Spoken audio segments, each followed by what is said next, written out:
All right, we are live. Let's play some music to get started.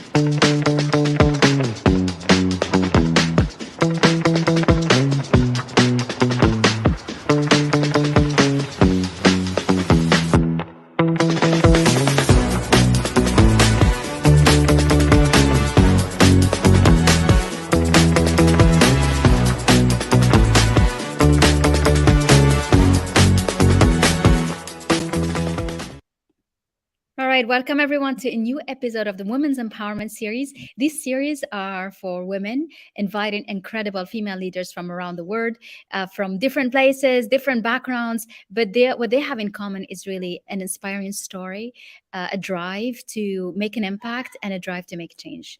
And I'm so delighted and honored to have you, Alice Kingsnorth. Welcome, Alice. Thank you so much for inviting me. Honestly, I've been so excited to chat to you. So thank you. Me too. And I'm so happy we're able to connect. You are in Peru today. Yes, Oh, you live in Peru? Yes, I do. So I moved here in beginning of March. A whole new chapter for me, which is really How is it like to be in Peru? Very different to London. So I'm sure. Yeah, Warm, I think a bit warmer. Is it warmer? So warmer. They don't really have a winter here, so that's really nice. They don't have winter. No. So you don't need to wear coat and like wool clothes. I think if you see the locals, they think their cold. For me, is just quite mild. So whereas obviously in London, I'm used to like quite cold weather. So sometimes I'll just be in a jumper, and then they'll be like, "Are you not cold?" But yeah, no, it's lovely. A lot more relaxed. Amazing food. Yeah, that's right. The culture is amazing. Very colorful, isn't it? Yes, and they are known for their food. I mean, I've traveled around the country, and the country is so different. Have you been to, what is it, Champichicho? They on the top of the mountain? Machu Picchu? Machu Picchu, yes. Yeah, I've been there twice. Really? How does it feel? Yeah. It's very spiritual.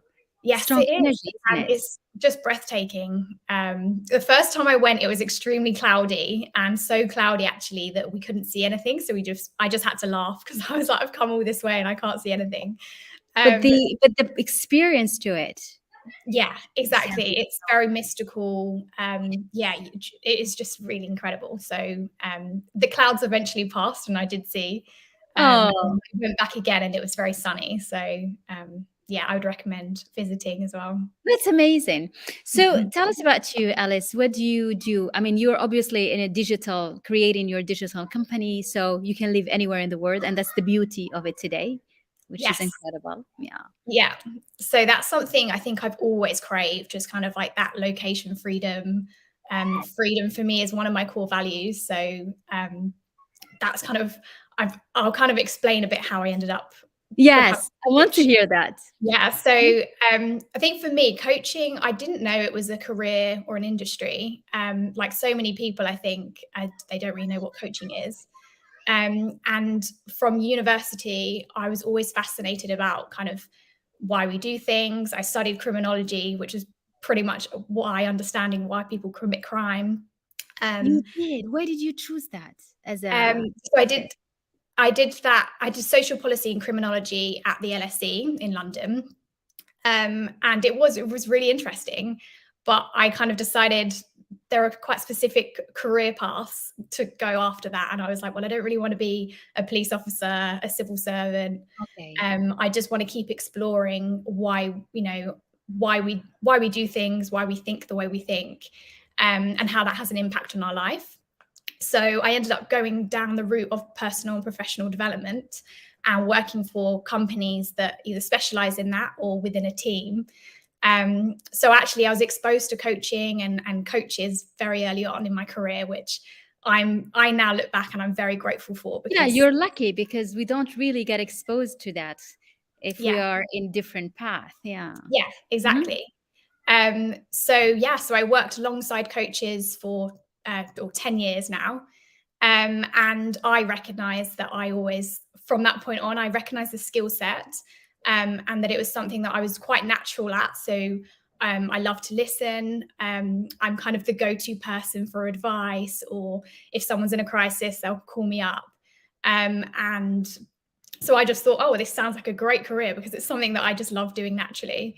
So it just came out to you naturally, as like you were drawn into doing that. Yes. So I left my kind of full-time corporate job at the end of 2018. And I knew that I wanted to become a coach, but I wasn't quite ready in terms of, I still felt like I had a lot more to experience. And I was just, I didn't want to rush things. So part of the reason why I left my company, my old company, Your job. um, Yeah. yeah, was because I just felt like the whole freedom thing. I did feel like I was hitting all the milestones of, I want to become the manager, and I became the manager of the team, which was incredible. I wanted to save up and buy property, and I was just following all of the things that everyone else tells you to do. Typical. Like just Yeah, very predictable, very typical. yeah, Yeah. and I became the manager, and it felt good for about 5 minutes, and then I was stressed and overwhelmed again. And I was just like, oh, I've Were been you working. stressed and overwhelmed by the job and the responsibility, or because you wanted another goal again? Yeah, I think it was. I don't think it matters what the job was. I was putting so much pressure on myself, Yes. really focusing on, like, I need to work hard. I need to achieve this milestone. Um, and I was ignoring all of the kind of the signs that my body and my mind was telling me to slow down, stop, ask for help, um, put in some boundaries, because I didn't have any boundaries. I would just Yeah. take on everything and anything for everyone. Mhm. So I don't think it was, I loved what I did as a job. But ultimately I was suffering in that I was having like anxiety attacks. I was recognizing that I was like suffering with my memory loss. And I started to think that there was something wrong with me or my brain. Um, and I was experiencing obviously overwhelm, restless legs as well. Like the amount of tension was in my body and my legs Of course, yes, that was stopping because me you from need sleeping at that. night. Mm. So many Mm. symptoms that I was just outright ignoring, thinking, well, this is just life. And So were obviously, you did you get that when you arrived to become the manager, or was it the responsibility that made it worse?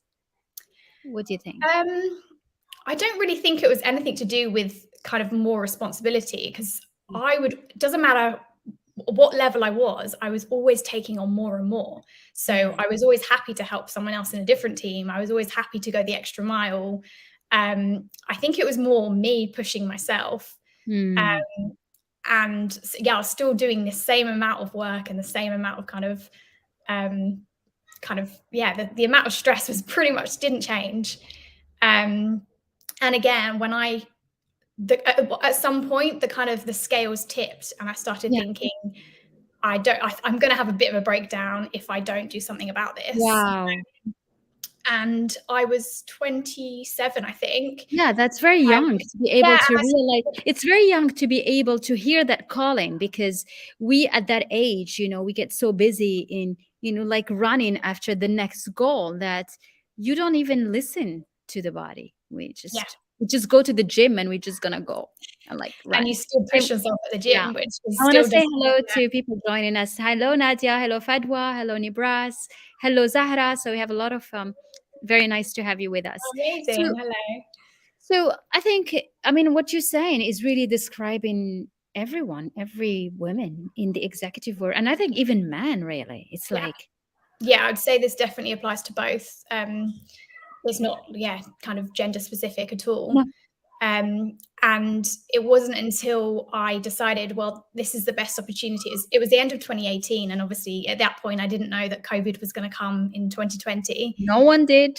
Yeah. So I thought, well, I want to travel the world more. Like, I absolutely love travel. And one thing I did recognize is every single time I took a holiday and traveled, I felt so much more myself. And I couldn't quite work out why at that point. Because I did think, like, well, I can't just travel for the rest of my life and, not work.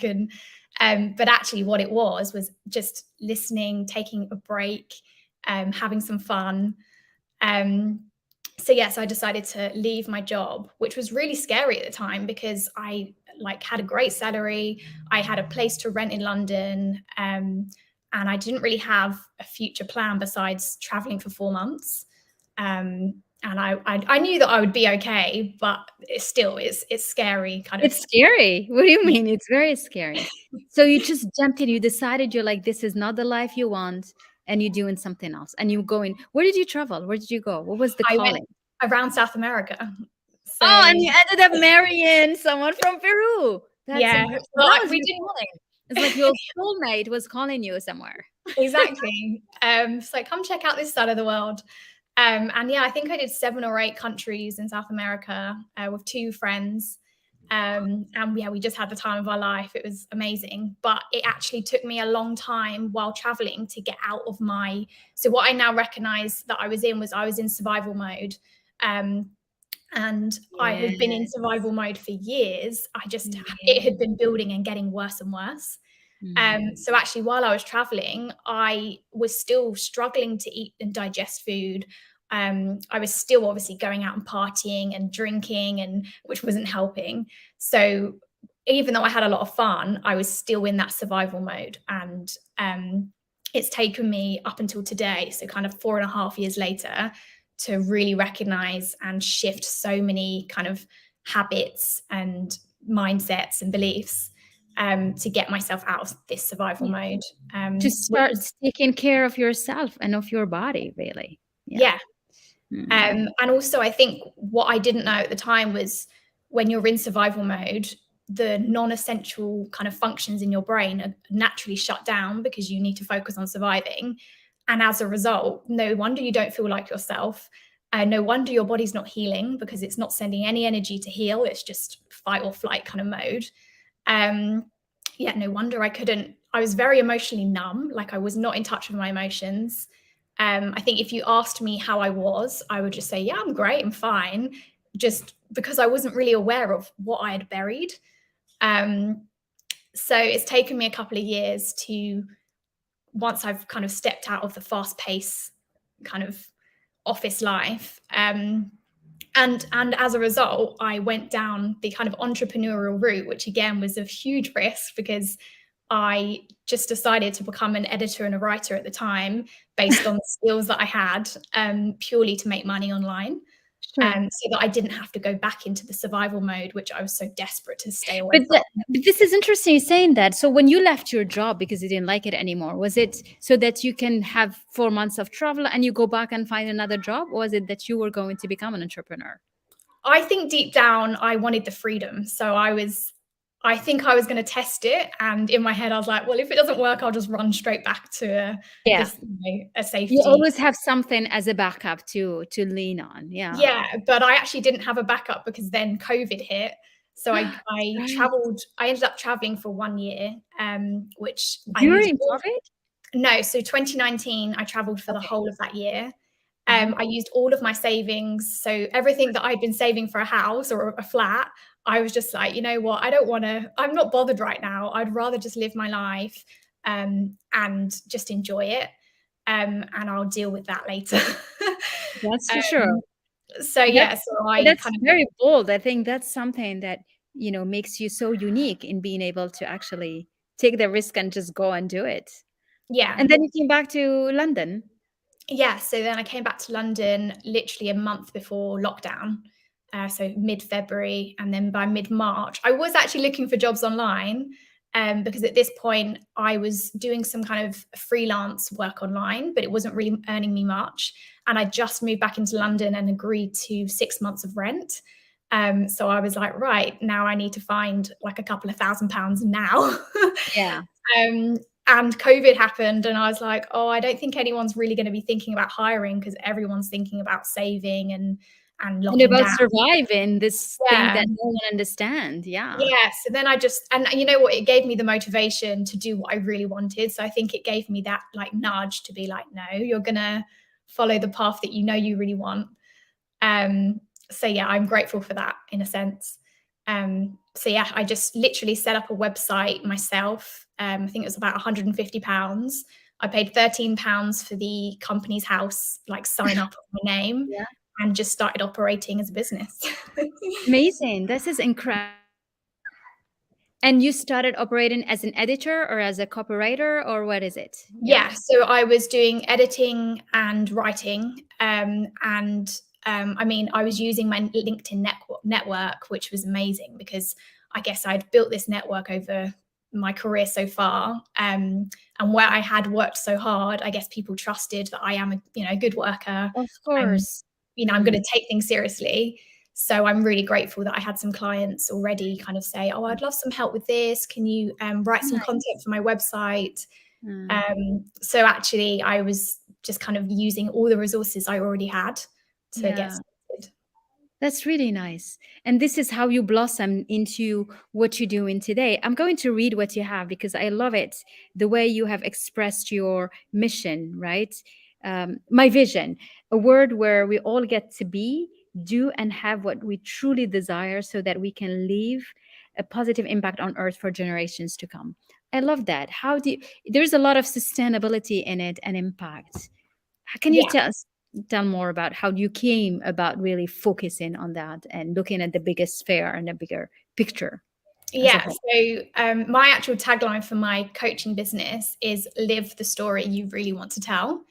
And for me, that's like, if you have a big context for your life, it helps you zoom out and kind of get out of your head a little bit and make those difficult decisions. Because do you really want to look back in 20, 40, 60 years and say, oh, I wish I just was brave enough to leave that job that I wasn't enjoying, or change career, or go for that promotion, or create something? So for me, that was another thing at the back of my head of, is this really, is this the story that I really want to tell? And it wasn't. And then as I've started following what I really want to do, I've naturally started realizing that I can be who I want. I can do what I want as a result, and I can have what I want.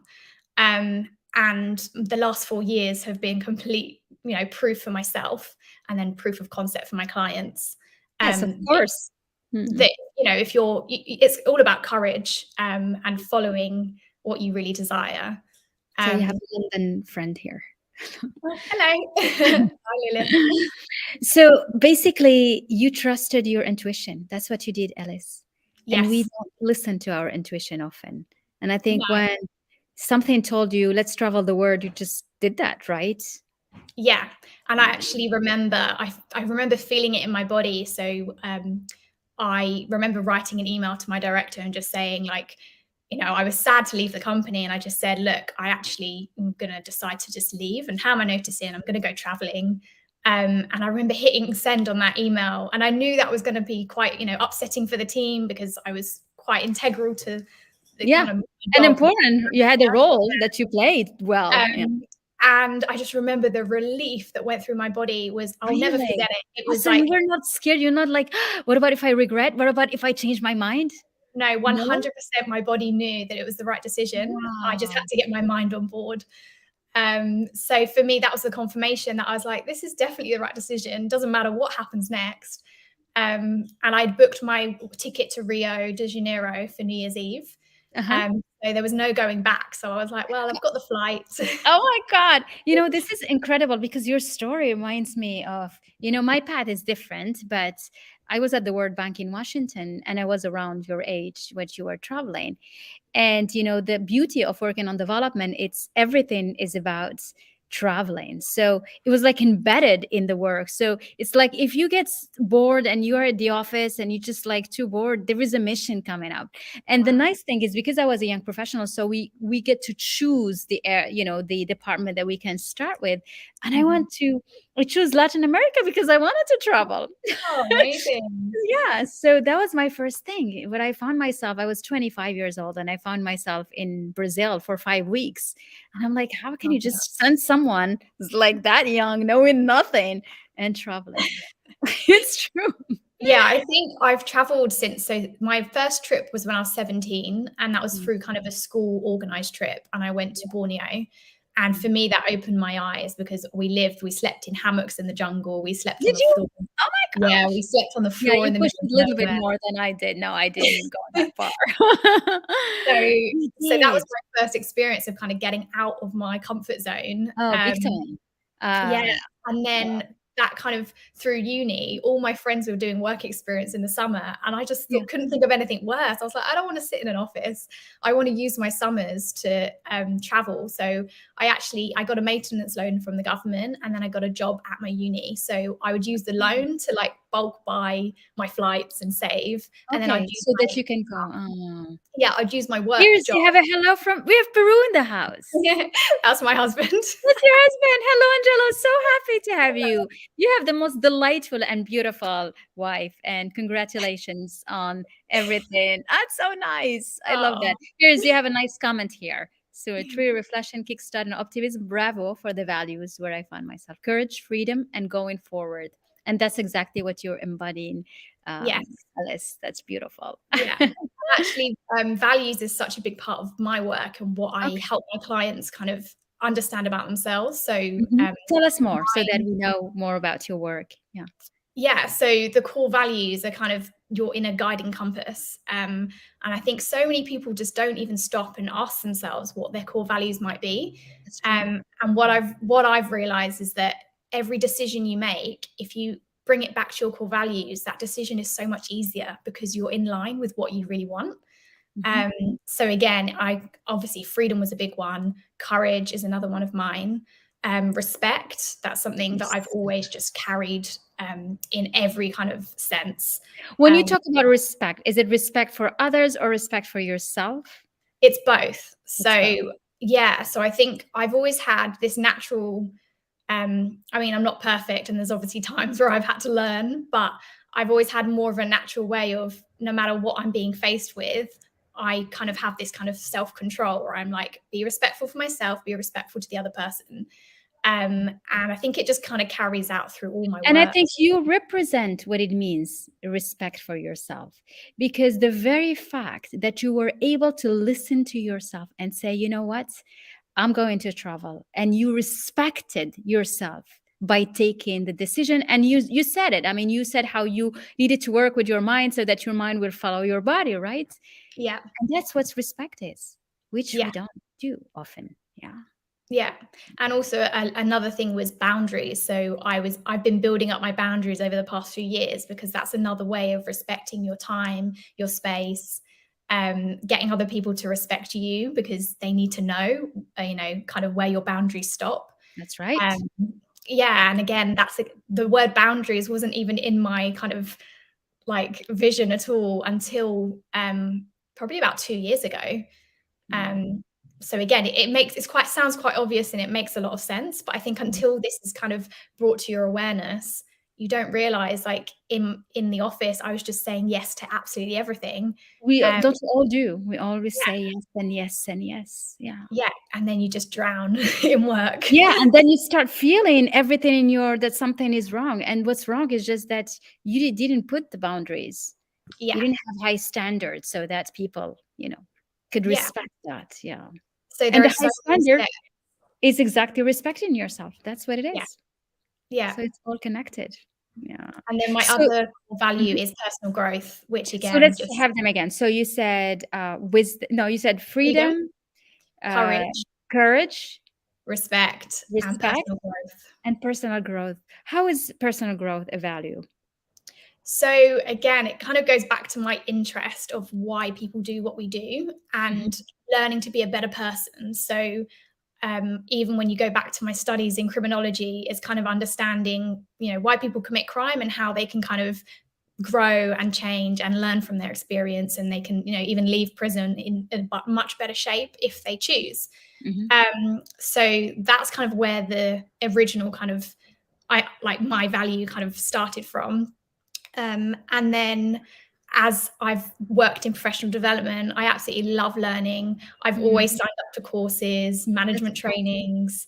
Yeah, of I can't get enough of just like advancing my own understanding course. and Yeah, development.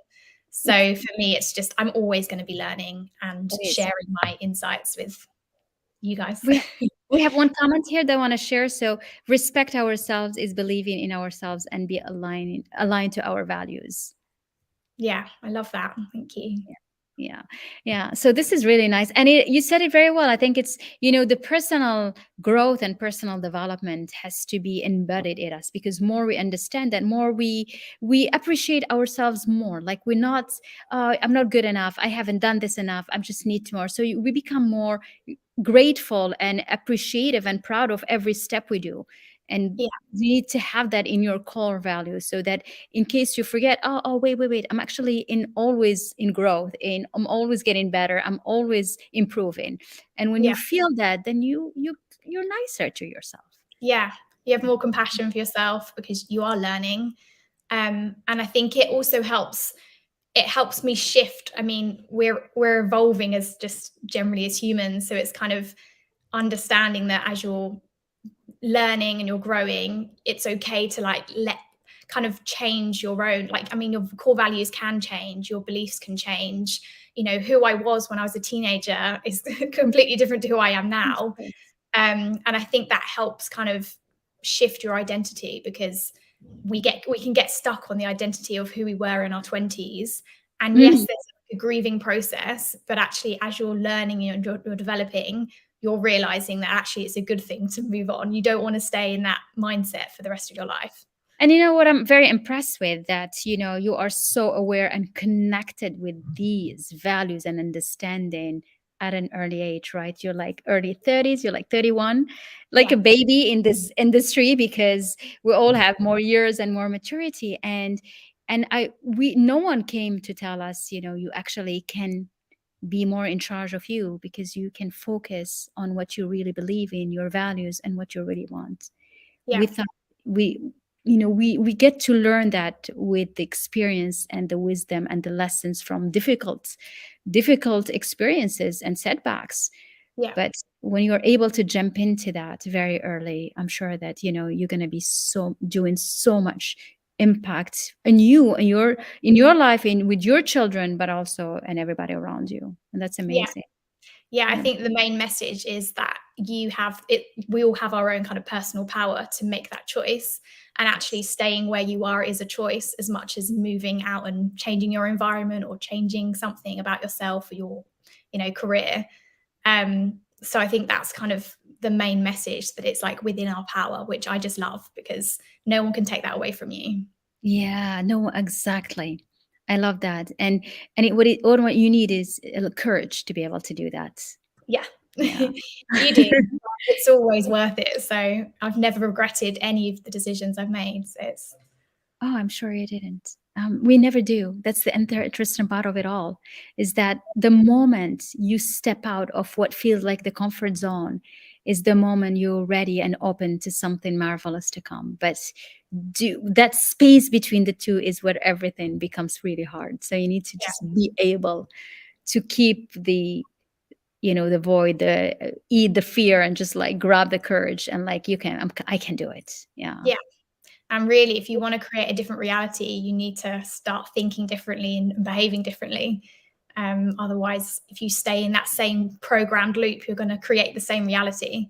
And Mm. that's really what it comes down to. So, That's amazing. We have one more comment I want to pull up. It's in French, but that's okay. It's oh, like amazing. about freedom and courage. They are two nice combined together. Yeah, it's like freedom. What did you mean with freedom? Because we touched on the other values. What is the essential of freedom for you? I think it's kind of freedom to be who I am, Yeah. freedom of self-expression, and again, there's so much conditioning as naturally as you're brought up. You follow your parents' rules, society's rules, schools' rules, and you actually become so kind of a bit of a shell of yourself.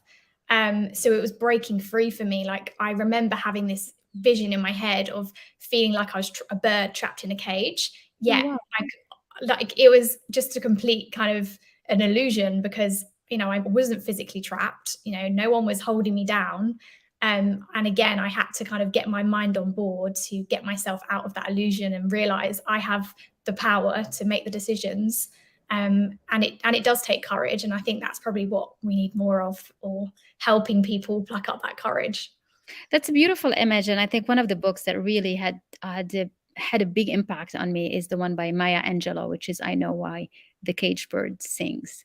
Wow. And this is what it is. It's like when you're able to decide on your own and to let anything that is invisible, because it's all invisible, uh, suffocate you, cage you, and feel like you can't decide. It's all up to you. Yeah, Yeah. it's beautiful. Well, thank you so much, Alice. This has delightful. Would you like to say one last word before we wrap up today? Well, thank you for joining us today. I've absolutely Yes. loved this. Hmm. And yeah, I'm just looking forward to kind of seeing where my coaching career goes from here now, because this is kind of now I've had more space and time to break free and focus on me. Oh, there will be so many young women Others do and the young same. everyone who's gonna looking up to you. So you have so many, and I'm sure even people watching us, who are saying, "Why not? Why not? What do I need? What do I need to do?" Yeah. So that's amazing. Well, thank you so much. This was delightful. Thank you everyone for joining us. Thank you everybody. Tammy, Zahara, Reem, Marianne, Angelo is still with us, and thank you, Alice. Yeah. This was delightful. Thank you so Bye. much. I'll speak to you And I'll see soon. you soon.